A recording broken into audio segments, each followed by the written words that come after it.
법원에 강제 집행을 신청하기 위해서는 필요한 자료가 있습니다. 판결 정본, 집행문, 송달증명 자료가 필요합니다. 우리들이 이제 보면 채무자하고 민사소송을 하지 않습니까? 그러면 보면 여러 번에 걸쳐서 이제 보면 공격과 방어가 있었을 거고요. 그 끝에 보면 여러분들이 보면, 그죠? 승소 판결문, 집행권은 그죠? 송달되지 않습니까? 일반적으로 보면 우리가 보면 그 집행권이라는 게 보면 뭐 지급명령 같은 경우는 그 보낸 이후에 2주 후에 그죠? 뭐 상대방이 이의신청을 하자면 이제 보면 그 재판이 빨리 뭐 확정되는 경우 있고, 이때는 보면 저희들이 뭐 집행문 새로 받을 필요 없고요.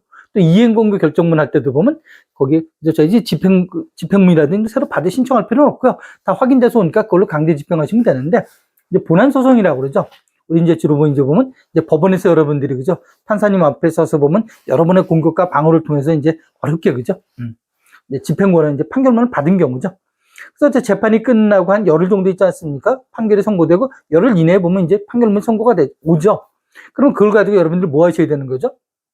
그렇죠? 이제 보면 우리가 이제 목적은 뭐예요? 저희들이 이거 여러 가지 경우수가 있는데, 우리 축구샵에서도 보면 여러 가지 그죠? 현란한 그죠? 일들이 많이 일어나고 어떤 경우수가 많이 발생되고, 목적은 보면 골 넣는 게 목표고요. 우리 야구샵에서도 보면 많은 주자가 나가고 그래도 결국은 뭐죠? 여러 가지 상황이 있지만 홈에 들어오는 게 목적이고요. 채권도 마찬가지죠. 저희들이 뭐 채무자를 갖다 이런 조정을 하기 전에 많은 만남도 갖고 여러 가지 조치를 하지만 결국은 돈 받는 게 목적이고요.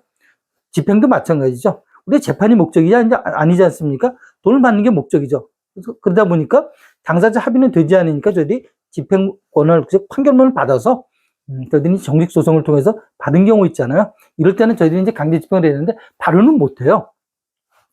하기 위해서는 뭔가 어떤 그 단계가 필요한데, 그러면 저희들이 보면 이제 법원에서는 판결 정본이라는 거거든요. 판결 정본하고 저희들이 보면 그걸 가지고서 이제 법원에 그죠? 판결을 선고한 법원에 가서 여러분이 이제 대리인인 경우 있지 않습니까? 회사 직원 같은 경우 위임장 같은 걸 갖고 가서 이제 보면 신청을 하죠. 그래서 이제 뭘 신청하는 건 집행문 부여 신청하고요. 송달됐다는 거, 상대방한테 송달됐다는 거, 그걸 신청하는데 송달 증명하고 그다음에 집행문 부여액 이제 500원씩 인지 내는 거고요. 그다음에 보면 이제 판결이 확정됐다는 거, 그죠? 그것도 500원 이제 보면 한 1,500원 정도 들 거예요, 인지 드는데. 근데 우리가 저희들이 이제 소송하다 보면 판결이 확정되지 않은 경우 있죠. 왜? 판결문을 저희가 받았지만 바로 우리가 보면 또 그죠? 이거 판결이 안 된 거죠. 왜?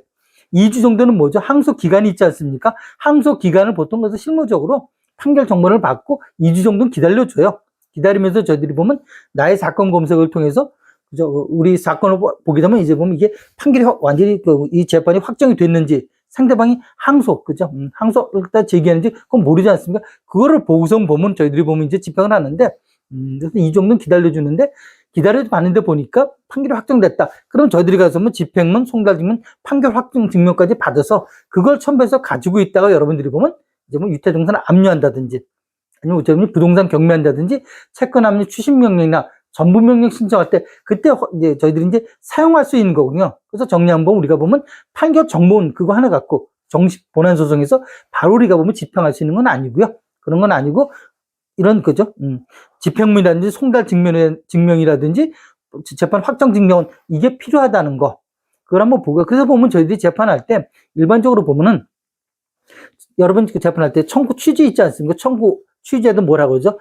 언제까지 피고는 금액 얼마를 갖고 여기는 이자를 내라는 거. 그 1번상으로 보통 그래 청구 취지라고요. 두 번째는 소송 비용은 피고의 부담을 한다. 그래서 세 번째 하는 게 뭐죠? 위제의라는 가집행할 수 있다. 그래서 상대방이 만약 혹부르면 그런 경우 있을 수 있지 않습니까? 그러면 항소하는 경우 있을 수 있잖아요. 그죠?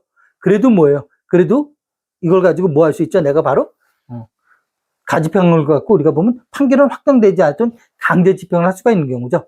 그래서 정리한 보면 우리가 재판 끝났다고 바로 하는 건 아니구나. 어떤 절차가 필요한 거구나. 그런 부분들도 우리가 좀 알아두면 업무하는 데 좋을 것 같습니다.